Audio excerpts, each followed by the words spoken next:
การที่เราจะไปเรียนที่อเมริกาได้เนี่ยเราจะต้องเตรียมตัวยังไงนะครับ Harvard Stanford Columbia Ivy League นะครับฉันจะแบบว่าโอ้โหสนุกสนานที่อเมริกาไม่ใช่นะทุกคนไม่ชอบนักเรียนแล้วก็เขียนแบบไม่ได้ดีขนาดไหน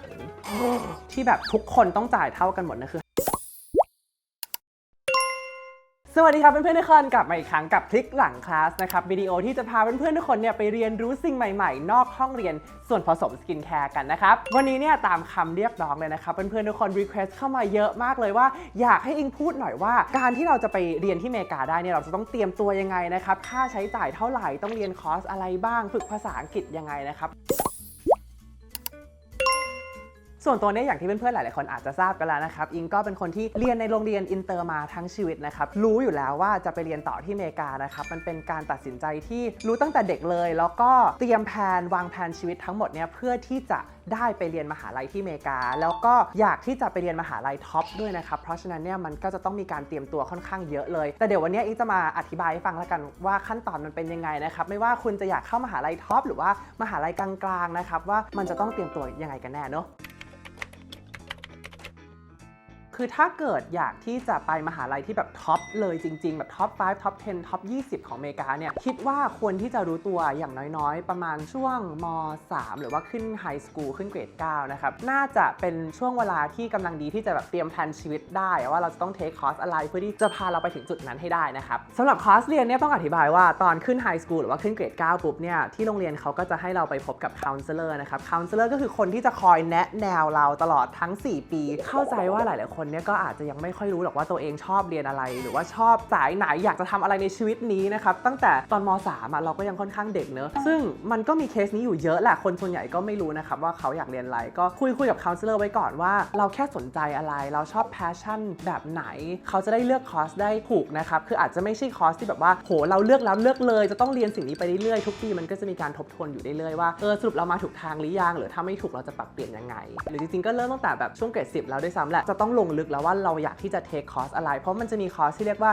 AP กับ IB อยู่นะครับมันจะเป็นคอร์สมหาลัยเลยแล้วกันที่เราเรียนในช่วงมัธยมนะครับแต่ละคนก็จะต้องเลือกนะครับว่าเรียนได้ไหวกี่ตัวเพราะว่าคอร์สพวกนี้มันเยอะแล้วมันหนักมากๆอย่างอิงจบมาด้วยคอร์ส AP 5 ตัวแล้วก็ IB 2 ตัวซึ่งก็ถือว่าค่อนข้างเยอะแล้วแหละอย่างที่บอกเลยมันเป็นคอร์สมหาลัยเลยเพราะฉะนั้นน่ะถ้าเราเรียนแล้วเราได้คะแนนดีในช่วงมัธยมเนี่ยเราสามารถแปลงคะแนนนี้เป็นเครดิตมหาลัยได้เลยก็คือไม่ต้องเรียนคอร์สนั้นในมหาลัยปี1เลยอาจจะสกิปได้ไปเรียนสิ่งที่เราอยากเรียนได้เร็วขึ้นในช่วงมหาลัยครับจะบอกว่าจริงๆแล้วอย่าง AP เป็นคอร์สที่ไม่ได้ต้องเรียนในโรงเรียนก็ได้นะเรียนเองก็ได้เลยที่บ้านเลยซึ่งบางคนเขาอยากเรียนมาเขาก็เรียนเองที่บ้านเลยหรือว่าจ้างติวเตอร์มาสอนเขาแล้วสุดท้ายแล้วมันแค่ต้องสอบตอนจบให้ได้คะแนน AP ที่ดีคะแนน4หรือ5แล้วมันก็จะเอาคะแนนตรงนั้นแลกเป็นเครดิตที่มหาลัยได้เลยตอนปี1โดยเฉพาะมหาลัยท็อปนะครับเขาจะชอบเห็นเด็กเทค AP หลายๆตัวเพราะว่ามันเหมือนกับว่าเป็นการบอกเขาแหละว่าถ้าเกิดเด็กคนนี้มาที่มหาลัยชั้นนะเขาจะสามารถเรียนได้แบบไม่ขัดข้องอะไรหรือว่าสามารถเรียนได้แบบผ่านไปได้ด้วยดีเพราะว่าเขาเคยเรียน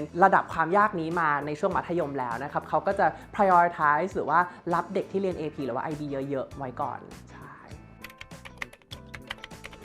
คือเขาไม่ได้ดูแค่เกรดทุกคนคือเขาดูทุกอย่างขึ้นเกรด9ปุ๊บนะมันเหมือนกับว่ามีนาฬิกาทรายแบบว่าฟลิปแล้วก็ตั้งให้คุณเลยบอกว่าคุณมีเวลา3 ปีครึ่งเพื่อที่จะ build personal branding ของตัวเองให้มหาลัยอยากจะรับคุณที่ไม่ได้เกี่ยวกับแค่เกรดของคุณเท่านั้นแต่ว่ามันขึ้นอยู่กับ extracurricular activities หรือว่ากิจกรรมที่คุณทำเพิ่มเติมนะครับอย่างเช่นคุณมีแบบพวกกิจกรรมจิตอาสาหรือเปล่าหรือว่าคุณมีกีฬาหรือเปล่าคุณเล่นดนตรีหรือเปล่าคุณมี hobby มี passion อะไรหรือเปล่านะครับสิ่งพวกนี้มันจะต้องเรียนเพิ่มจะต้องฝึกฝนตลอดเวลาในช่วงไฮสคูลนะครับเป็นอะไรที่นอกเหนือจากการเรียนที่ทุกคนต้องมีเพื่อที่จะสมัครเข้ามหาลัยที่ดีได้ในอเมริกานะครับ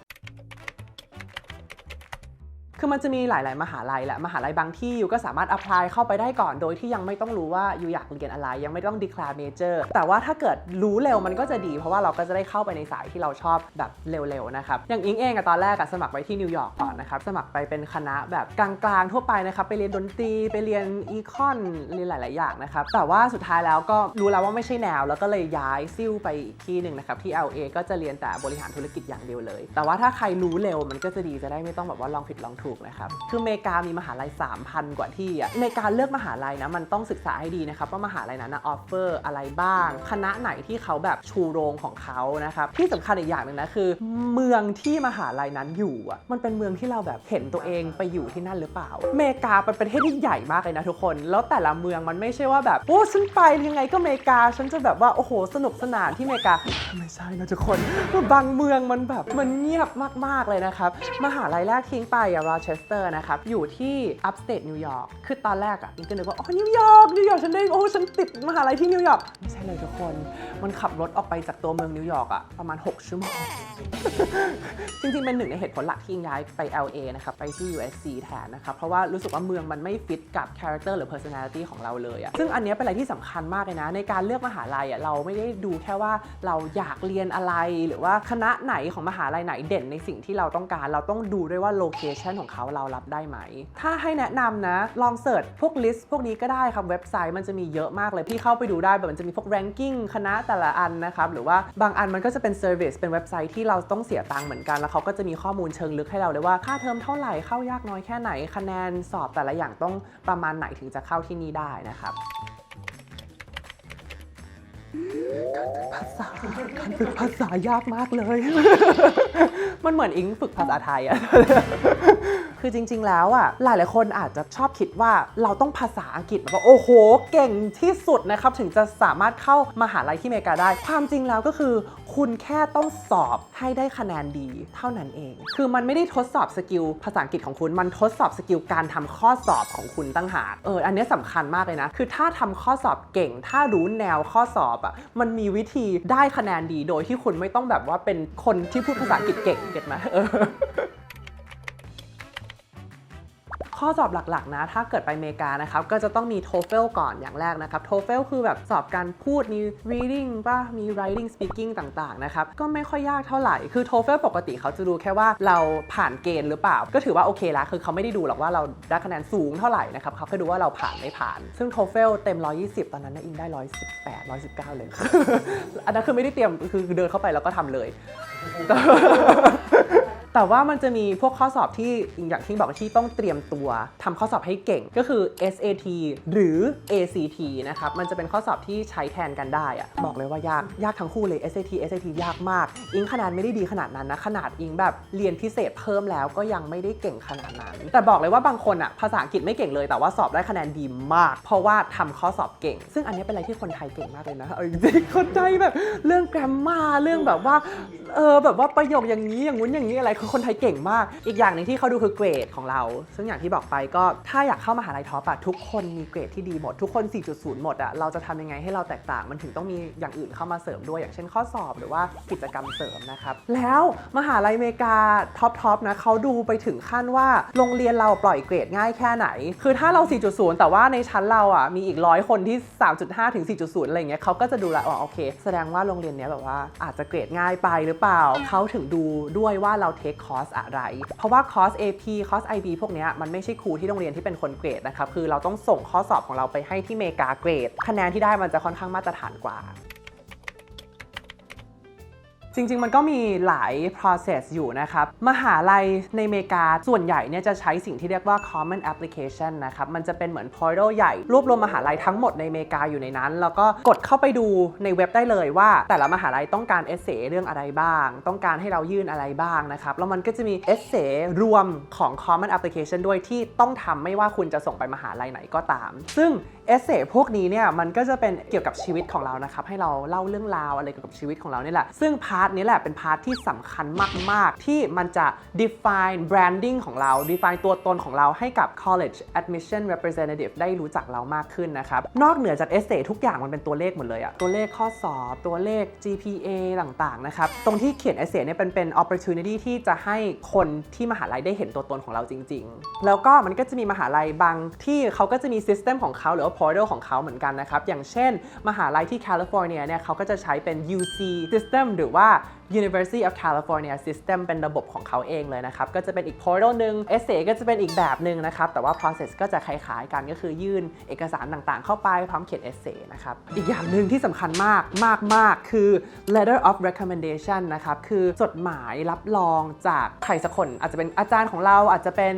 คนที่ฝึกงานที่เราไปฝึกด้วยก็ได้นะครับ essay นี้ก็สำคัญมากเพราะว่ามันจะเป็นการ guarantee จากอีกคนนึงว่าเราเป็นคนแบบไหนซึ่งเราจะไม่สามารถเห็นได้ด้วยนะว่าเขาเขียนอะไรให้เราเขาจะต้องส่งเข้า common application หรือว่า UC application โดยตรงโดยที่เราไม่รู้ว่าเขาเขียนอะไรนะครับเพราะฉะนั้นก็เลือกให้ดีๆอิงเคยเจอเคสหลายเคสแล้วที่ครูแบบไม่ชอบนักเรียนแล้วก็เขียนแบบไม่ได้ดีขนาดนั้นแล้วเขาเพิ่งมา find out ทีหลังนี่เดี๋ยวนะอิงมีตัวอย่างของคำถามที่แบบ UC เขาถามใน essay คำถาม essay พวกนี้เนี่ยคือแบบว่าเกี่ยวกับชีวิตเลย Every person has a creative side and it can be expressed in many ways problem solving originality innovative thinking artistically to name a few describe how you express your creative side ก็คือคุณแสดงออกความคิดสร้างสรรค์ของคุณยังไงคือไม่ใช่คำถามที่เกี่ยวกับการเรียนเลยนะมันคือแบบคำถามเกี่ยวกับ passion ของยูอะทำให้ตัวเอง shine ออกมาได้ยังไงจากคำถามพวกนี้เก็ตไหมยากมากใช่อีกอันนึงเดี๋ยวนะ What would you say is your greatest talent or skill talent ที่ไม่ใช่เกี่ยวกับการเรียนของคุณคืออะไรอะไรเงี้ยคือยิ่งถึงบอกว่าเรายิ่งทำกิจกรรมเยอะเราจะยิ่งตอบคำถามพวกนี้ได้เก่งเพราะเราจะมีเรื่องเล่าเยอะแต่ว่าก็อย่าทำเยอะเกินไปเลือกอย่างใดอย่างหนึ่งแล้วก็ใช่อิงถึงบอกว่ามันคือ branding ของตัวเองอิงถึงใช้คำนี้เพราะว่ามันไม่ใช่แค่ว่ายูเรียนเก่ง academic ดีอะไรเงี้ยแล้วยูจะเข้าได้มันคือการสร้างแบรนด์ให้ตัวเองแล้วรู้ไหมว่ามีเอเจนซี่ที่ช่วยเด็กเยอะมากเลยสมัยเนี้ยสมัยอิงก็มีแล้วจะมีเพื่อนคนหนึ่งที่เข้ามหาลัยแบบอันดับแบบท็อป1ท็อป2ของอเมริกาได้เลยนะครับซึ่งที่บ้านเขาก็จ้างเอเจนซี่หรือว่าจ้างคนที่แบบเป็นอลัมนายของมหาลัยนั้นมาช่วยแนะแนวว่าเขียนเอเซ่ยังไงต้อง build แบรนด์ยังไงต้องมีกิจกรรมยังไงมหาลัยเนี้ยชอบคนแบบไหนอะไรเงี้ยซึ่งบริการพวกนี้แพงมากหลักล้านเลยเขาก็จะแนะแนวหมดเลยว่ายูต้องไปเป็นนักกีฬาแบบนี้นะยูต้องไปเป็นนักดนตรีแบบนี้นะต้องทำอะไรเพื่อที่จะพิสูจน์ตัวเองให้กับ college admission officer พวกนี้เห็นจริง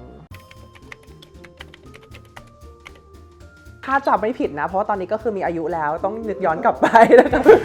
ถ้าจำไม่ผิดเนี่ยมันจะยื่นแบบตอนเทอม1ของม.6 มั้ง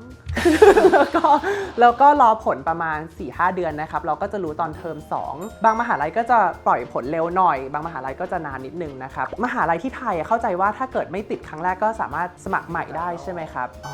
เราแบบรอบ1รอบ2รอบ3รอบ4มันเหมือนคล้ายๆ rolling admission คือจะเป็นป.โทมากกว่าแต่ว่าป.ตรีจะไม่ค่อยมีนะครับป.ตรีคือถ้าอยู่สมัครแล้วอยู่ไม่ได้ก็คือจบก็คือรอปีหน้าเลยสมัครใหม่อีกรอบหนึ่งเอเซ่ใหม่ทุกอย่างใหม่สอบใหม่ทุกอย่างหมดเลย แต่ว่ามันก็จะมีกรณีที่แบบว่าอยู่ได้อยู่ใน waiting list ซึ่งก็คือเขามหาลัยชอบอยู่นะแต่ว่ายังไม่ได้แบบว่าชอบยังไม่ว้าวขนาดนั้นแต่ว่าขอเก็บอยู่ไว้ก่อนอะไรเงี้ยแล้วถ้าเกิดประมาณเดือน5เดือน6ตอนที่เขาสรุปยอดแล้วยังมีที่เหลือเนี่ยหรือว่ามีคนที่ได้รับแต่ไม่มาเขาก็อาจจะเอาคุณเข้ามาCounselor จะแนะนำเลยว่าตอนที่ยูสมัครมหาลัยนะยูจะต้องมีมหาลัยที่ยังไงยูก็เข้าได้แน่นอนประมาณ 2-3 ที่ไว้ก่อนมหาลัยที่อาจจะเข้าได้อาจจะเข้าไม่ได้แต่ว่าก็เป็นมหาลัยที่ดีอีกสัก 2-3 ที่แล้วก็มหาลัยที่เรียกว่าเอื้อมเป็นมหาลัย Rich Harvard Stanford Columbia Ivy League นะครับอีกสัก1หรือ2ที่ถ้าได้คือสุดยอดแต่ถ้าไม่ได้ไม่เป็นไรก็เลยนี่แหละอิงก็สมัครไปเยอะเหมือนกันครับอิงสมัคร UC ไปทุกที่เลยคือ UC เป็นUniversity of California เขาก็จะมีอยู่ประมาณ 5-6-7 มหาลัยในนั้นนะครับเหตุผลที่สมัครไปเกือบทุกที่เลยเพราะว่าแอปพลิเคชัน UC มันง่ายมากทุกคนเราแค่เขียนเอเซ่เดียวกันแล้วก็กดส่งไม่มีเอเซ่แยกแต่ Common Application เนี่ยมันจะเป็นเอเซ่แยกของแต่ละมหาลัยอันนั้นก็จะต้องใช้ความคิดนิดนึงเพราะว่าขี้เกียจเขียนเยอะนะครับแต่ว่าแบบว่าในการสมัครครั้งเราสามารถส่งกี่มหาลัยก็ได้ถ้าเป็น UC ใช่ UC คือส่งหมดเลยก็ได้แต่ว่าค่าส่งก็แพงนะทุกคนเป็นหมื่นอยู่นะต่อที่ใช่ส่วนเรื่องทุนเนี่ยจริงๆมันก็มีหลายแบบนะครับเท่าที่อิงเข้าใจเนี่ยมันก็จะมีทุนของภาครัฐของไทยด้วยใช่ไหมแต่อันนี้ไม่ค่อยมีรายละเอียดเท่าไหร่นะเพราะไม่เคยได้สมัครนะครับแล้วก็มันจะมีทุนของแต่ละมหาลัยด้วยก็คือเป็นทุนที่สมัครเข้าไปเพื่อขอทุนหรือว่าบางครั้งเขาแค่เห็นแอปพลิเคชันของเราแล้วเขาชอบเรามากเขาก็จะโยนทุนให้เราเลยโดยที่เราไม่ต้องสมัครอะไรเข้าไปก่อนเลยอย่างเช่นอิงสมัครไปหลายที่นะ UC เนี่ยอันนี้ UC Riverside อันนี้อิงสมัครไปแบบว่าไม่ได้คิดอะไรมากเพราะว่ากด ดไปก่อนแต่ว่าก็ไม่ได้ดูอะไรมากแต่เขาให้ทุนมาเยอะมากเขาให้ทุนมาหลักหมื่นเหรียญเลยอะที่ทิ้งตัดสินใจไปอะโรเชสเตอร์นะครับที่เนี่ยเขาก็ให้ทุนนิ้งเหมือนกันให้ทุนเป็นหมื่นเหรียญเหมือนกันนะครับแต่ก็เป็นทุนที่ไม่ได้สมัครเข้าไปนะเขาก็แค่เห็นแอปพลิเคชันเราแล้วเขาชอบเรานะครับเนี่ยเดี๋ยวจะอ่านจดหมาย acceptance ให้ฟังนะครับตอนที่ได้รับมาเป็นจดหมายที่แบบอ่านแล้วจะร้องไห้มากเลยตอนนั้นนะเขาบอกว่าคือรู้เลยว่าเขาอ่านเอเซ่ของเราจริงๆแล้วเขาใส่ใจเราจริงๆอ่ะเพราะเอเซ่ตอนนั้นนะอิงเขียนเกี่ยวกับเรื่องความที่ป๊าเป็นคนรัสเซียแล้วก็หม่าเป็นคนไทยเนี่ยมันมีหลายๆอย่างในครอบครัวที่แบบเป็นวัฒนธรรมที่แบบมันต่างกันหรืออะไรเงี้ยเป็นความท้าทายในชีวิตอย่างหนึ่งอะไรเงี้ยอิงก็เขียนเป็นเอเซ่ประมาณนั้นนะครับซึ่งเขาก็ตอบกลับมาบอกว่าเขาแบบ congratulations นะว่า the counselors recommended you to be admitted in part because of the things you've taken from both Thai and Russian cultures เขาเขียนให้เราทีละคนเลยอะแล้วปีนึงเขารับกี่พันคนเขานั่งเขียนให้เราแบบนี้เลยอิงเลยรู้สึกแบบทัชใจมากก็เลยหลงกล ก็เลยไปโรเชสเตอร์นะครับแต่สุดท้ายก็อย่างที่บอกไปว่าเมืองมันเงียบไปนิดนึงก็เลยย้ายออกใช่ คือคอร์สของมหาลัยเนี่ยมันค่อนข้างแพงเนอะอย่างที่ทุกคนรู้มหาลัยที่อเมริกาไม่ได้ถูกเลยนะครับแล้วมันเรียน4ปีไม่เหมือนกับอังกฤษที่เรียนแค่3ปีจบเนอะอันนี้คือ cost of attendance ของปีทิ้งสมัครไป NYU แล้วก็ติดนะครับ tuition and fee นะครับที่แบบทุกคนต้องจ่ายเท่ากันหมดนะคือ 50,000 เหรียญ room and board นะครับก็คือถ้าเกิดอยู่ในหอในของมหาลัยก็คือปีละ 20,000 เหรียญ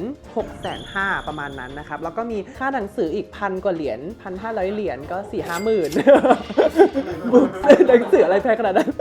แต่แพงจริงแพงมากหนังสืออะค่า transportation ก็จุก 2,000 กว่าเหรียญ เบ็ดเสร็จปีหนึ่งก็ต้องมีประมาณ 80,000 เหรียญปีละเกือบ3 ล้านอะถ้าเกิดใครหาทุนได้ก็แนะนำให้หาบางครั้งก็ต้องลองติดต่อเข้าไปหาเขาดูว่าเขามีแกรนต์แบบไหนที่ให้เด็กอินเตอร์นะครับอันนี้ก็สำคัญเพราะว่าทุนหลายๆอันเขาให้แค่เด็กอเมริกาเท่านั้นนะครับหรือว่าแกรนต์อันไหนที่แบบเราไม่ต้องอพพลายเลยเราแค่สมัครไปตามปกติเขาก็ให้เราอันนี้ก็ควรศึกษาไว้ให้ดีเหมือนกันนะครับแล้วจะบอกว่ามันไม่ใช่แค่ค่าเทอมนะที่แสนสาหัสสุดๆเลยนะครับมันคือค่ากินอยู่ด้วยคือถ้าเป็นเด็กอินเตอร์เนี่ยส่วนใหญ่จะไม่สามารถทำงานได้นอกรั้วของโรงเรียนนะครับเพราะว่ามันจะต้องเป็นวีซ่าอีกแบบนึงเพราะฉะนั้นเนี่ยมันจะทำงานได้แค่ตามห้องสมุดตามสตาร์บัคบนโรงเรียนหรือว่าห้องกีฬาต่างๆนะครับถ้าเกิดใครต้องการรายได้เสริมอันนั้นก็เป็นวิธีที่ดีนะแต่ว่าค่ากินอยู่มันแพงจริงทุกคนต้องเตรียมใจเอาไว้เลยมันไม่ใช่แค่ว่าเราจ่ายค่าเทอมเราจบนะคือของอิงอยู่เช่าบ้านตอนอยู่นิวยอร์กอะตอนที่อยู่อัพสเตทนิวยอร์กอยู่โรเชสเตอร์เนี่ยพี่ชายอิงอยู่บรุกลินนะครับยังไม่ได้อยู่แมนฮัตตันเลยนะอยู่บรุกลินนะครับค่าเช่าตอนนั้นเดือนละเกือบ 4,000 เหรียญอะต่อเดือนนะแล้วคอนโดพวกนี้เขาต้องการมัดจำ1 ปีก่อนจะย้ายเข้าแปลว่า ก่อนย้ายเข้าต้องจ่ายกี่หมื่นเหรียญไม่รู้กี่ล้านบาทอะแค่เพื่อที่จะมีที่อยู่ในนิวยอร์กนะครับข้อดีของเมืองเล็กอย่างโรเชสเตอร์นะคือค่าครองชีพถูกกว่าค่าเช่าก็ยังไม่ถึง1,000 เหรียญด้วยซ้ำแต่เมื่อใดที่คุณไป LA ไปนิวยอร์กซิตี้อะไรเงี้ยมันคนละเรื่องเลยนะครับค่าเช่า 2-3 พันอัพง่ายๆเลยแต่ทั้งหมดทั้งมวลนี้นะครับอิงก็พูดจากประสบการณ์ส่วนตัวเลยแล้วกันว่ามันเป็นประสบการณ์ที่เครียดมากนะทุกคนเป็น4 ปีที่เราไม่ได้หายใจเลยอะแล้วมันควรจะเป็นช่วงเวลาชีวิตที่เป็นวัยเด็กที่มันมีความสนุกสนานมากกว่านี้นะในมุมมองของอิงอะแต่ว่าด้วยความที่ตั้งเป้าไว้สูงมากๆอะว่าเราต้องการเข้าท็อปยูให้ได้อะทุกครั้งที่เลิกเรียนเราไม่ได้ทำอะไรเลยมันจะรู้สึกผิดมากๆเลยอะมันกลายเป็น workaholic ตั้งแต่สมัยนั้นเลยอะแล้วนี่คือขนาดป๊าอิงไม่ได้เป็นคน put pressure ไม่ได้บอกเลยว่าต้องเรียนอะไรต้องได้เกรดเท่าไหร่อันนี้คือสิ่งที่อิงทำเองหมดเลยนะแล้วยังเครียดขนาดนี้คิดดูพ่อแม่บางคนอะที่อิงเห็นนะเขากดดันลูกมากๆเลยว่าต้องไปให้ถึงที่สุดให้ได้อะมันไม่ใช่ชีวิตวัยเด็กที่คนควรมีอะพอบางคนอะเข้ามหาลัยท็อปไม่ได้อะมันกลายเป็นว่าเขาสูญเสียเซลฟ์ตัวเองไปเลยคือเหมือนชีวิตเขามันจบแล้วอะแต่ว่าเขาเพิ่งอายุ18เองอะความเป็นเด็กอะเราจะคิดว่าชีวิตเรามันมีอยู่แค่นี้เป้าหมายชีวิตมันคือแค่ต้องเข้ามหาลัยที่ดีให้ได้แต่ชีวิตเรามันยาวไกลมากเลยอะทุกคนมันไม่ใช่แค่ว่าเราไม่ได้เข้ามหาลัยที่เราอยากเข้าแล้วชีวิตเรามันจะไม่มีความหมายคุณค่าของคุณอะมันไม่ได้ขึ้นอยู่กับว่าคุณเข้ามหาลัยไหนได้มันอาจจะไม่ได้ต้องอยู่ท็อปยูแต่ว่าคุณจบมาแล้วคุณเป็นคนที่เก่งได้คุณเป็นคนที่มีคอนเนคชั่นที่ดีได้คนที่ฉลาดได้นะครับมันไม่ it's not the end of the world ถ้าเกิดคุณไม่ได้เข้ามหาลัยที่เป็นท็อปอยู่นะครับฝากถึงพ่อแม่ทุกคนด้วยอย่ากกดดันลูกจนเกินไปเห็นมาหลายเคสแล้วก็พอเขาไม่ได้เข้ามหาลัยที่พ่อแม่แบบเซตเอาไว้ให้อย่างเงี้ยมันเครียดมากๆ โอเคครับแล้วนี่ก็คือเรื่องราวของอิงนะครับเกี่ยวกับวิธีการสมัครเข้าท็อปยูที่อเมริกานะครับพูดจากประสบการณ์ส่วนตัวของอิงเนอะเข้าใจว่าไม่ใช่ทุกคนจะมีโอกาสได้ไปเรียนต่อเมืองนอกนะครับแต่ว่าสำหรับใครที่กำลังคิดอยู่คืออาจจะมีเงินหรือว่าอาจจะมีทุนหรือว่าแค่กำลังคิดอยู่ว่าแบบกล้ากลัวๆไปดีไหมหรือไม่ไปดีอะไรอย่างเงี้ยนะครับอิงก็แนะนำว่าให้ไปเลยนะครับมันเป็นประสบการณ์ที่ดีมากๆแล้วก็มันช่วยเปิดโลกให้เรามากๆเลยอิงไปอเมริกากลับมาคือเป็นอีกคนนึงเลยอะถึงแม้ว่าจะเรียนโรงเรียนอินเตอร์มาก็เถอะแต่ว่าพอได้ไปอยู่ได้ไปใช้ชีวิตที่ประเทศอื่นอะมันเป็นประสบการณ์ที่ล้ำค่ามากๆเลยอยากให้ใครที่มีโอกาสได้ทำในสิ่งนี้นะครับก็วันนี้ก็หวังว่าจะได้รับประโยชน์อะไรไปไม่มากก็น้อยนะครับ ก็ถ้าเกิดใครมีคำถามอะไรอะก็พิมพ์มาบอกอิงได้ในคอมเมนต์เซกชันด้านล่างเลยนะครับเดี๋ยวอิงจะพยายามมาตอบให้แล้วก็สำหรับวันนี้ก็ขอบคุณมากๆเลยนะครับฝากกดไลค์ subscribe แล้วก็แชร์ให้เพื่อนของคุณด้วยนะครับวันนี้ก็ขอลาไปก่อนบ๊ายบาย